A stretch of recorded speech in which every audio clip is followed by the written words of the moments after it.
Okay, our final player this afternoon is linebacker Josh Chandler-Semedo. Questions for Josh?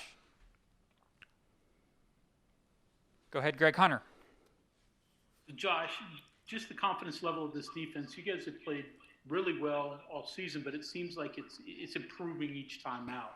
You guys playing with more confidence than you've seen before? Yes, we definitely are. We prepare with confidence. Our coaches believe in us. We believe in each other. So we really just go out there and play for each other. Okay, John, to you.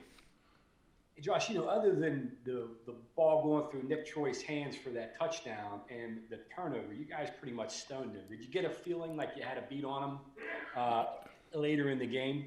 Yeah. We had 2 weeks to prepare for him, so we knew exactly what they were going to give us. We knew the type of players they had.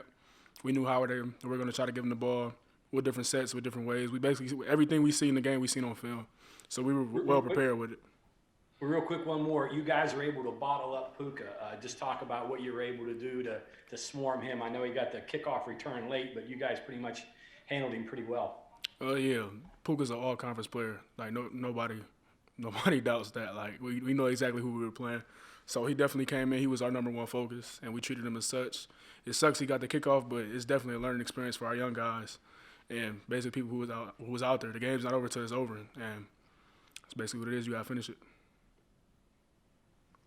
Go ahead, Kevin. Josh, at one point in a game like this, does it feel like, hey, they are not going to gain any yardage on us? We kind of know we've got them contained. And what does that do for building confidence as tougher games come up in the future? Yeah, it definitely builds a lot of confidence. We kind of get in the mode, like we're like, okay, we locked in. Like, they're about to get another yard. Like, nobody's getting nothing on us. But that's really just the swagger and confidence that we play with. Like, we've definitely prepared, so we can go in there and be 100% confident. Like, it is what it is. Okay, Sam, you're next. Speaking of swagger and confidence, Josh, you popped a couple of kids today. Were you individually, did you have a little bit of an edge today, or was it just kind of business as usual for you? Definitely business as usual, but I'll just say that, business as usual. Go ahead, Greg. All right, you ever just seen a big guy make a athletic play like Darius Stills' interception, and well, how much do you give him grief for defensive linemen making that play, or what do you say to him afterwards? Shoot, man, that's one of the plays you just gotta tip your hat off to. Like, that's something you see on the playground. Like, that's a play that 90% of the people, 99% of the people in the country is not gonna make, especially at a D-line position.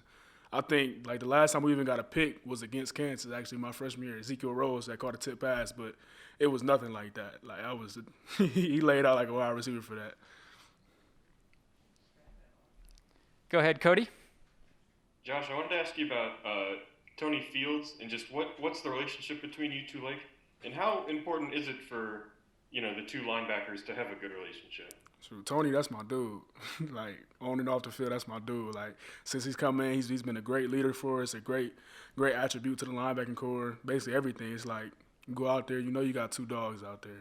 You're gonna run away from me, you're gonna run into him, run away from him, run into me. And then everybody else do their role too. So it builds a confidence in the group. Like, man, we feel both we're the best out there. So it's basically just carried accordingly. Go ahead, John. Last one for me, Josh. Help me understand what that defensive front's doing that's enabling you guys to make plays, and why have they been so effective?